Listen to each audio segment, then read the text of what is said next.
다큐멘터리 감독 황윤 감독이에요. 어서 오십시오. 네, 안녕하세요. 2015년 잡식가족의 딜레마 만들고 저희 사자키에 나오셨었죠. 네. 네. 잡식가족이라는 게 왜 그렇게 이름을 붙였죠? 원래는 이제 가제로 잡식 동물의 딜레마 이제 작업을 하면서 마이클 폴란이 쓴 책 그 제목을 이제 갖고 영화를 만들다가 마지막 결정해야 될 때 잡식 동물보다는 잡식 가족으로 해야 되겠다 생각이 들었어요. 왜냐하면 저희 가족 이야기거든요. 네네.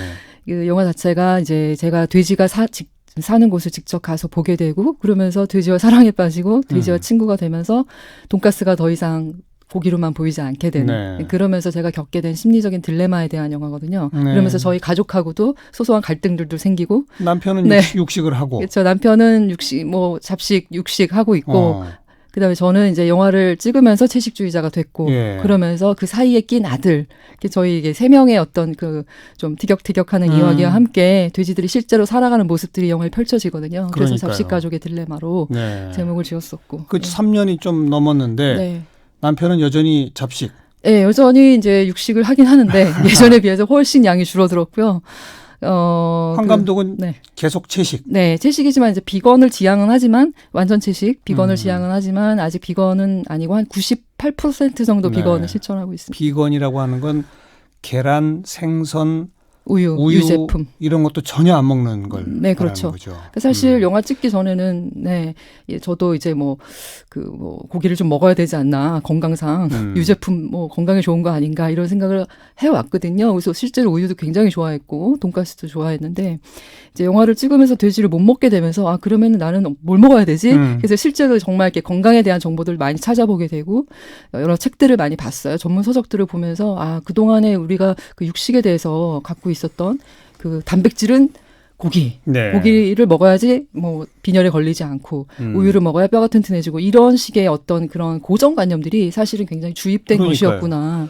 고기 양보다 훨씬 적은 양의 콩을 먹어도 네. 더 많은 단백질이 들어온다잖아요. 네, 그럼요. 그리고 아몬드나 같은 그람수를 비교했을 때 치킨과 닭가슴살보다 아몬드가 더 단백질이 많다고 할 정도로 그리고 브로콜리나 이런 야채들에도 굉장히 많은 단백질이 있다고 합니다. 아들은 지금 어떻게? 아들은 지금 영화 찍으면서 이제 점점 채식을 하게 돼서 지금 저와 비슷한 상태고요. 예. 그러니까 잘 모르는 사람들은 아니 아이의 먹을 권리를 왜 엄마가 뺐냐. 아이의 선택권은 아이에게 줘야 되지 않느냐라고 말씀하시는데 당연하죠. 아이의 선택권은 아이에게 있는 것이고 저는 어떤 것도 강요한 적이 없고 오히려 알 권리를 저는 보장해 준 측면이 커요. 왜냐하면 아이들이 사실 자기네가 먹는 고기가 어디서 어떻게 생산되는 정말 비인도적으로 또 굉장히 건강에 좋지 않은 방식으로 사육된다는 것을 아이들이 만약에 안다면 아이들은 다른 것을 선택할 거라고 생각하거든요. 그래서 스스로 선택해서 거의 채식을 하고 있죠.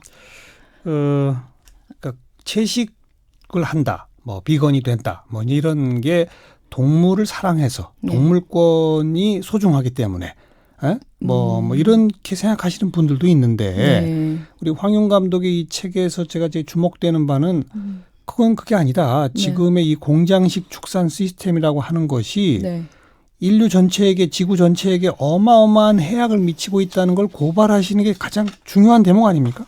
고발이라기보다는 함께 좀 정말 팩트를 가지고 좀 우리가 제대로 알았으면 해서 이 책을 쓴 거고 사실 그 영화에서 다 보여주지 못한 부분이 너무 많았거든요. 이야기하지 못한 부분이. 영화는 말씀드린 것처럼 돼지가 살아가는 현장의 모습과 그다음에 우리 가족의 모습을 담고 있기 때문에 사실 그 축산이 일으키는 환경 파괴 의 이야기라던가 그다음에 건강상의 이야기는 거의 담지를 못했어요. 그렇기 때문에 이제 아쉬움이 있어서 이 책을 쓰게 됐고 말씀드리면 유발 하라리 왜 사피엔스 쓴 유명한 역사학자가 공장식 축산은 인류 역사상 최악의 범죄다. 범죄. 크라임이라는 표현을 썼거든요. 네. 이런 얘기를 했어요. 그리고 굉장히 그 가디언지에 굉장히 자세한 칼럼도 쓴 바가 있는데 그만큼 공장식 축산이 지금 현재 인류에게 지구상에 일으키는 이 환경 파괴는 정말 뭐가 그렇게 정말 지구종말적인 상황인데 뭐가 대표적인 그렇게 게 안 좋아서 범죄라고까지 하는 겁니까? 사실 이 2시간이 넘도록 얘기해야 될 정도의 분량인데 짧게만 말씀드리면 가장 큰 게 이제 분뇨 문제거든요. 분뇨와 그다음에 기후 변화. 온실가스로 인한 기후변화. 이게 대표적인 게. 축산업에서 온실가스가 나와요? 온실가스가 엄청나고요. 그 가축이 이렇게 트름을 한다거나 방귀를 낄 때 나오는 가스, 이게 메탄가스인데 여기서 나오는 이 메탄가스가 이산화탄소보다 23배나 강력한 온실 효과를 일으키고요. 또 그 분뇨나 이런 데 있는 산화질소, 그러니까 여러 가지 성분들이 있는데 이 산화질소가 이산화탄소보다 300배 가까운 그런 강력한 온실 효과를 일으킨다고 하는데 전 지구적으로 봤을 때 온실가스 총량 있지 않습니까? 네. 뭐 자동차나 뭐 자동차에서도 온실가스가 나오고 그다음에 석탄 화력발전소나 여러 가지에서 이제 온실가스가 막 나오는데 그 모든 산업 분야를 다 통틀어서 축산업이 51%를 차지한다는 51%를 차지한다는 전체 온실가스의 절반 이상이 축산업에서 나온다고요? 축산업에서 나온다는 월드워치 연구소의 보고가 있었어요. 진짜요? 네. 그리고 그 전에 말도 안 돼. 네. 그 전에는 한 19%나 20% 정도 될 것이다라는 이제 유엔 쪽의 보고가 있었는데 그보다 더 나중에 그 더 자세히 그 월드워치 연구소에서 조사를 해보니 50%가 넘는다라는 보고가 있었습니다. 소돼지의 방귀와 트림이 그만큼이나 세다 이거예요? 그렇죠. 그리고 분뇨. 그리고 이제 사실은 그 사육 과정, 걔네들이 내뿜는 어떤 배설물도 있지만 사실은 저도 이제 가봤지만 공장식으로 돌아가기 때문에 그 일정한 온도를 맞추기 위해서 엄청난 냉난방을 해요. 냉방, 난방. 여름에 엄청 더웠잖아요. 그럴 땐 또 막 그 냉방 온도를 맞추기 위해서 여러 가지 그런 에너지를 쓰게 되고 그다음에 그 가축을 먹이기 위해서 곡물을 또 엄청나게 대규모로 재배를 하는데 곡물을 또 실어 나르고 먹이고 또 고기를 운송하고 뭐 이런 여러 가지 과정에서 그 모든 걸 합치면 그렇죠. 근데 사실상 뭐 우리가 육식을 안 할 수는 없겠. 모든 사람이 다 지금 채식주의자가 되자는 얘기를 하는 게 아니라 불가능한 알겠어요. 건데. 네. 그 온실가스 배출의 51%가 축산업이다. 그렇죠. 또 그다음에 그다음에 인간 건강에 안 좋은 건 뭡니까? 그다음에 이제 또 그 아까 인류 역사상 가장 큰 범죄라는 차원의 어떤 점이냐면 그 분뇨 문제인데 이 분뇨가 일으킨 환경 오염이 어마어마하거든요. 그래서 이제 미국만 해도 1초에 뭐 몇억 톤의 몇만 톤이었나 제가 수치를 못 해보겠는데 어마어마한 그 똥이 쏟아져 나오고 있죠. 그래서 우리나라도 해양 투기를 했었어요. 원래 이제 축산에서 나오는 분뇨를 그냥 바다에다 막 버리고 그랬는데 이게 세계적인 어떤 문제로 지목을 받으면서 땅 안에서 해결을 해라 라고 한 거죠. 그래서 어쨌든 지금 우리나라에 사육되는 그 동물이 엄청나게 많은데 돼지는 1,100만 마리가 넘고 1년에 그리고 닭은 뭐 수억 마리가 사육이 되고 있고 연간 우리가 먹는 닭이 6개만 8억 마리가 넘거든요. 1년에.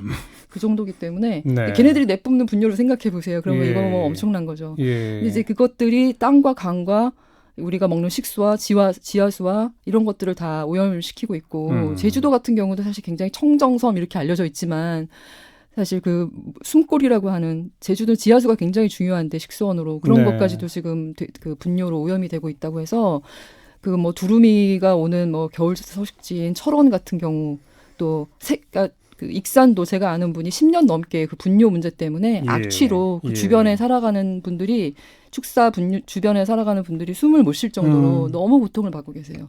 제가 한 고등학교 가서 제가 직접 경험한 건데 이제 영화를 보여주러 학생들한테 이제 고등학교로 갔는데 겨울이었는데 문을 다 닫고 있었을 거 아니에요. 근데도 너무 냄새가 심해가지고 이게 무슨 냄새인가 했더니 주변에 양돈 농장이 너무 많아가지고 학생들이 숨을 못 쉴 정도로 고통을 받고 있었어요. 그래서 너무 이제 축사가 많아진 거죠. 그래서 네덜란드 같은 경우면 보면은 우리나라처럼 굉장히 작은 나라에 많은 사람들이 살고 있는 나라잖아요. 그래서 그 나라랑 비교를 해보면 1헥타르당 3,000평 정도 되거든요.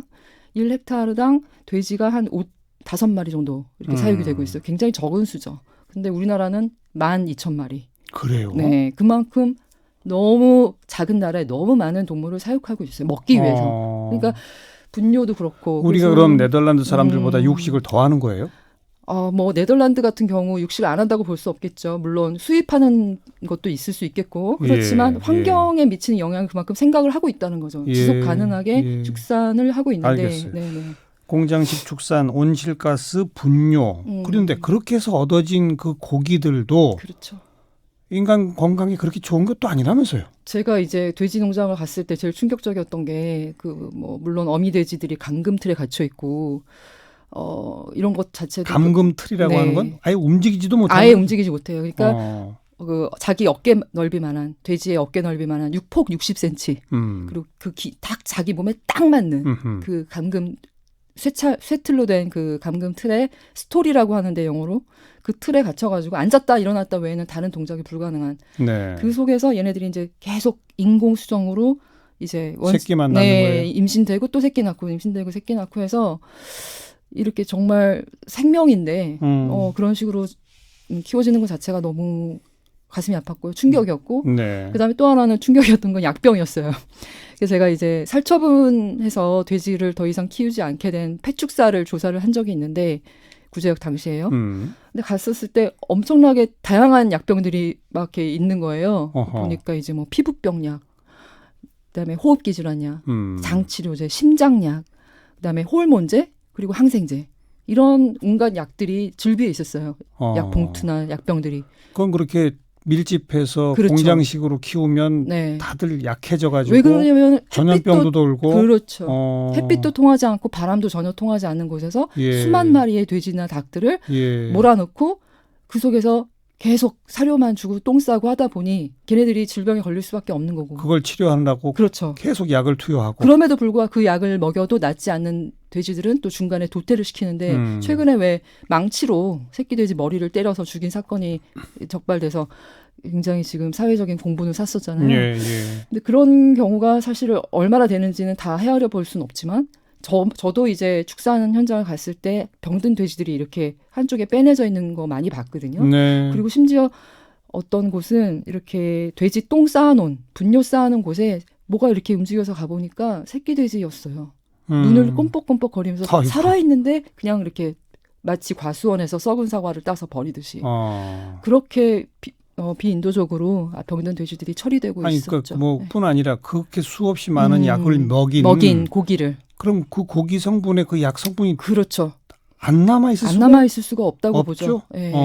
그리고 실제로 그 고기에서 굉장히 많은 그 항생제들이 잔류 항생제들이 나와서 지금 문제가 되고 있잖아요. 항생제 내성균. 네. 어떤 약을 써도 우리가 폐렴이나 뭐에 걸렸을 때 염증에 걸렸을 때 항생제 써야 되는데 어떤 항생제를 써도 낫지 않는 그 이화여자대학교의 신생아들 4명 죽은 사건이 있었잖아요. 목동병원에서. 이제 거기 그 아이들의 그 피에서 공통적으로 항생제 내성균이 검출됐었다는 뉴스를 봤어요. 네.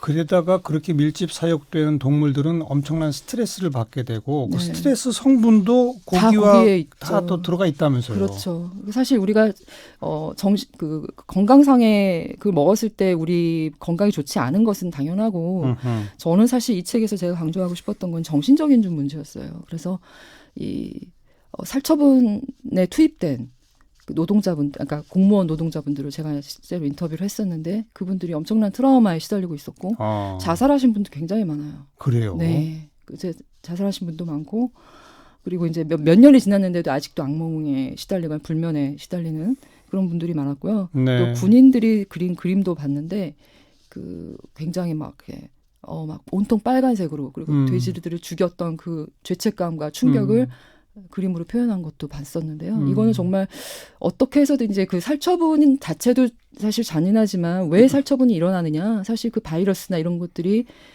계속 발생할 수밖에 없는 그런 사육 구조, 환경 이런 것을 개선하지 않으면 안 되는 거고 단지 동물에 대한 어떤 안타까운 마음뿐만 아니라 인간 자체가 너무 고통받고 있고 우리가 살아가는 삶의 기반 자체가 완전히 지금 무너지고 있는 지금 이번 여름에 폭염을 우리가 다 같이 경험하면서 기후변화가 얼마나 큰 재난으로 올 수 있는지 경험했잖아요. 이대로는 정말 안 될 것 같아요. 그래서 빨리 이거를 바꿔야 되는데 그 방법은 동물복지 농장으로 가면서 근데 이 많은 동물을 키우면서는 동물복지로 갈 수 없습니다. 못 가죠. 못 가죠. 확 줄여야 돼요. 면적부터가 안 그렇죠. 되죠. 그러니까는 사육 두수를 일단 좀 줄이고. 사육 두수를 줄인다는 얘기는 그만큼 적게 먹어야 된다. 적게 먹어야 된다는 얘기고요. 그렇죠. 그래서 많은 것들을 우리가 좀 포기할 수 있는 지금 그 상황이 포기해야만 하는 어떻게 보면. 그래서 사실 고기를 줄인다 그래서 우리가 손해 볼 거는 별로 없는 것 같아요. 더 건강해지고. 네. 그렇기 때문에 좀 우리가 지금 생존이 달린 문제라고 네. 생각을 해야 될 것 같아요. 이 육식 문제가 단순히 네. 옛날에는 취향의 문제였고 예. 그럴 수 있었지만 지금은 더 이상은 아닌 것 같습니다. 혹시 황 감독 그거 알아요? 뭐요? 우리나라 국민들의 암 발병 네네. 어느 암이 제일 많은지 알아요? 대장암인가요 혹시? 예. 네, 그렇죠. 대장암이 몇 년 전부터 위암을 앞질렀어요. 맞아요. 그것도 전 세계 평균의 1등이에요, 우리가. 네. 특히 네. 한국 남성들의 대장암 발병률은요. 세계 평균의 2배예요. 아, 그렇죠. 그러니까 미국을 앞지른 거 알고 있었거든요. 예. 미국의 대장암을. 예. 그러니까 그만큼 우리나라가 결코 이제는 육식을 적게 하는 나라가 아니고 이제 통계만 봐도 지난 30년 사이에 육류 소비량이 4배가 늘었거든요. 근데 이게 사실은 먹방도 되게 문제예요. TV에 먹방이 너무 많이 나오고 또 먹방은 대부분 또 육식이더라고요. 대부분 육식이죠. 그러니까 돼지의 해에 막 한쪽에서는 돼지가 얼마나 영리하고 사랑스러운지 막 보여주다가 채널을 돌리면 바로 또 먹방이 나오는 이 좀 약간 굉장히 자기 분열적인 상황에 우리가 살고 있는데 이제는 조금 심각하게 우리 좀 돌아봐야 되지 않나. 식습관을 좀 많이 고쳐야 되지 않나 생각도 들고 사실 이건 정부가 좀 책임이 크다고 봐요. 그러니까 지금 현 정부 말고도 이제 이전부터 예. 1980년대나 90년대부터 이 공장식 축산이 시작이 된 거거든요.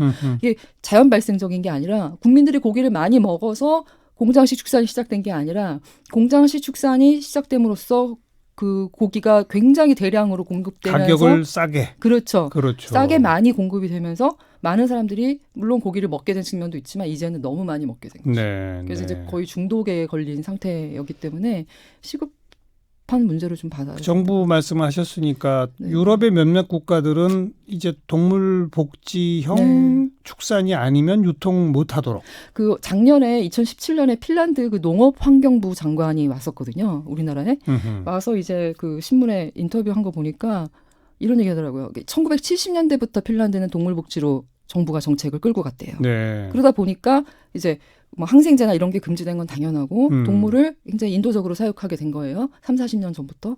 그러다 보니 전혀 이제 중간에 폐사되는 동물이 없는 거예요. 예. 아파서 병들어서 죽는다거나 이런 게 0%고 즉 그 얘기는 뭐냐면은 생산성도 높아진다는 거죠. 그러니까 제가 이제 양동업자들 분들한테 이제 인터뷰를 하면 동물복지 그거는 뭐 누가 좋은지 모르냐. 사실 이거 잘 사는 나라들 얘기고 그러면 생산성 떨어진다.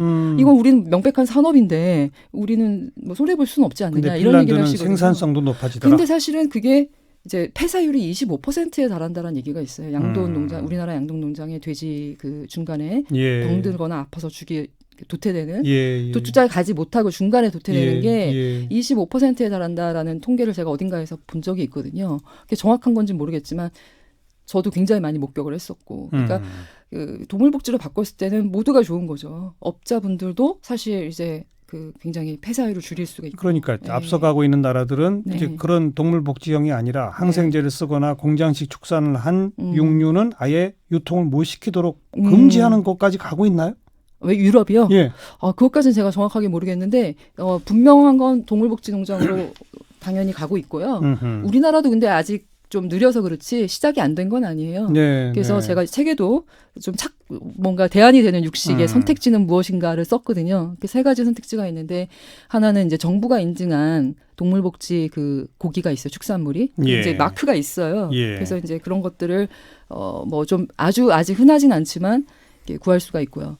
그다음에 생협에서 나오는 농장이 두 번째 선택지인데 생협도 좀 할 얘기가 있는데 사실은 생협이라고 해서 제가 갔더니 사실 거기도 공장식 축산이었어요. 그러니까 생협이 종류가 여러 곳이 있잖아요. 이제 그 중에 좀 굵직하고 큰 농장 중에 하나 이제 대형화된 생협은 그렇죠. 공장식이더라. 제가 다 가본 건 아니에요. 생협이 다양한 종류가 있는데 다 가본 건 아니지만 좀 대표적인 생협을 갔었는데 거기 양동농장이 공장식 축산이고 어미돼지들이 그 감금틀에 갇혀 있는 모습을 보고 너무 충격을 받았어요. 그래서 이거 생명윤리나 이런 거를 고려 중심에 두는 그것이 철학인 생협에서 이렇게 하는 것에 대해서 놀랍다라고 여쭤봤더니 조합원들이 많아지고 고기 소비량이 많아져서 어쩔 수 없게 이렇게 변했다라는 말씀하셨어요. 그래서 중요한 건 고기 소비량을 확 줄이면서 동물복지농장으로 가고 많은 식사를 채식 위주로 하는 것 그것이 답인 것 같습니다. 그게 동물을 위해서가 아니라 모두를 위해서, 사람을 위해서, 우리 건강을 위해서. 네,